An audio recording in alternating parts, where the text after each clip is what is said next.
panalangin ay isang mahalagang bahagi ng ating buhay. Ito ay isang paraan upang makapag-ugnay tayo sa Diyos at magpasalamat sa Kanya para sa mga biyayang ating natatanggap. Isa rin itong paraan upang hilingin ang tulong at gabay ng Diyos sa bawat pagkakataon na ating hinaharap, lalo na sa bawat umaga. Ang bawat umaga ay isang pagkakataon upang simulan natin ang araw na may pag-asa, inspirasyon at determinasyon.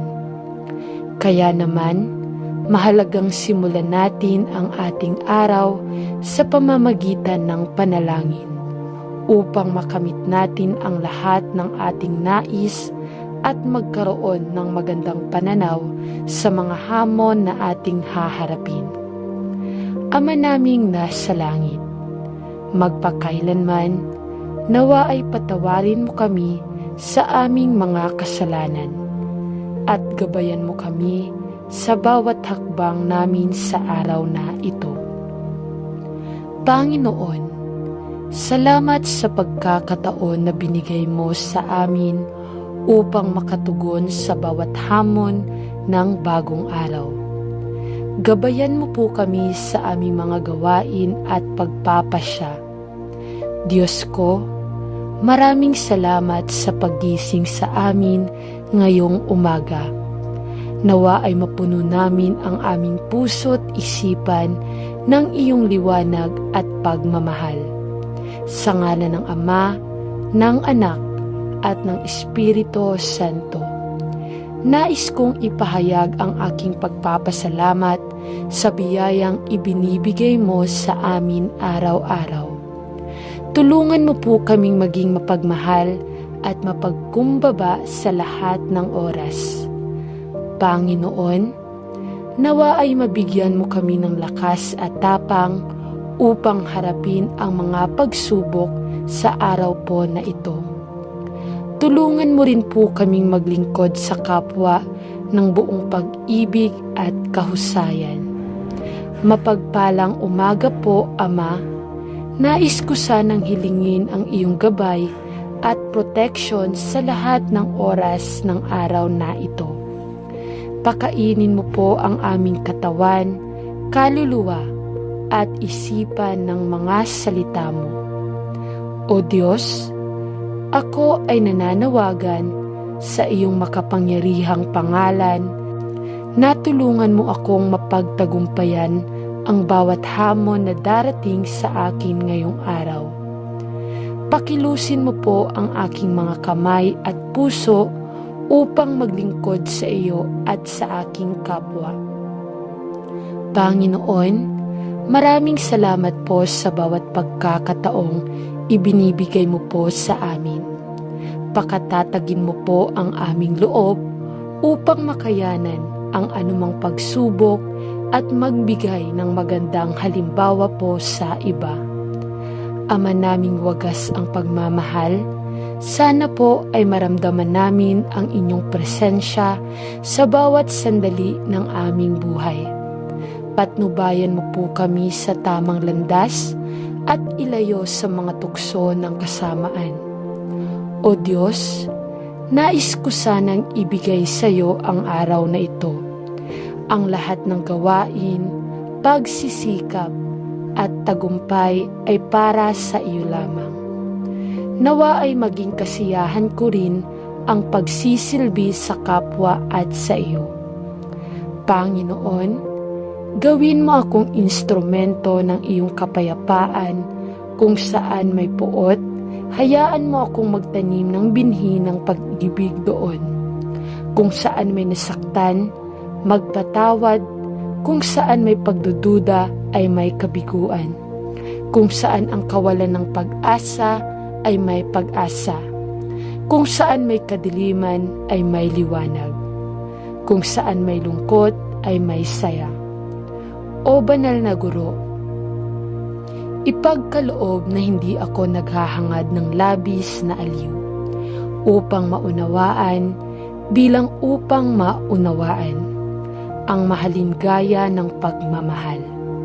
Dahil ang pagbibigay ay pagtatanggap. Ito ay sa pamamagitan ng pagpapatawad na ang isa ay pinatawad. At ito ay sa pamamagitan ng pagkamatay na tayo ay ipinanganak sa buhay na walang hanggan. Ama naming nasa langit, ingatan mo ang iyong pangalan, dalhin mo ang iyong kaharian upang ang iyong kalooban ay magawa sa lupa gaya ng ginawa sa langit. Bigyan mo kami ng tinapay na kailangan namin ngayon. Patawarin mo po kami sa aming pakikitungo sa iyo, tulad po ng pagpapatawad namin sa mga nagtrato sa amin ng masama. Huwag mo kaming ihatid sa tukso, kundi iligtas mo kami sa masama. Ang Diyos ang aking pastol. Wala naman akong nawawala, pinapahinga niya ako sa parang, inakay niya ako sa mapayapang tubig, ito ang bumubuhay sa akin. Ginabayan niya ako sa tamang direksyon dahil sa kanyang reputasyon. Kahit na dumaan ako sa pinakamadilim na lambak, hindi ako natatakot sa panganib dahil kasama kita. Ang iyong tungkod at ang iyong pamalo ay pinuprotektahan nila ako. Inahanda niya ako ng mesa sa harap mismo ng aking mga kaaway. Hinugasan ng Diyos ang langis sa aking ulo.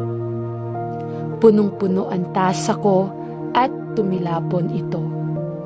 Oo, ang kabaitan at tapat na pag-ibig ay susunod sa akin sa buong buhay ko, at mananatili ako sa bahay ng Panginoon sa buong buhay ko. O Panginoon, bigyan mo ng sagana at masagana. Salamat sa hindi mo kailangang kumita ng isang patak ng malakas na ilog ng grasya na malayang dumadaloy para sa amin ngayon. Salamat sa hindi inaasahan at hindi po karapat-dapat na pabor na ipinagkaloob mo sa aking buhay. Tulungan mo akong itakda ang aking sarili sa landas ng iyong pag-ibig at biyaya. Tulungan mo po akong huwag pabayaan ang disiplina na kailangan kong makita ka ng madalas at uminom ng tubig ng buhay. Salamat sa iyong masaganang pagmamahal. Amen.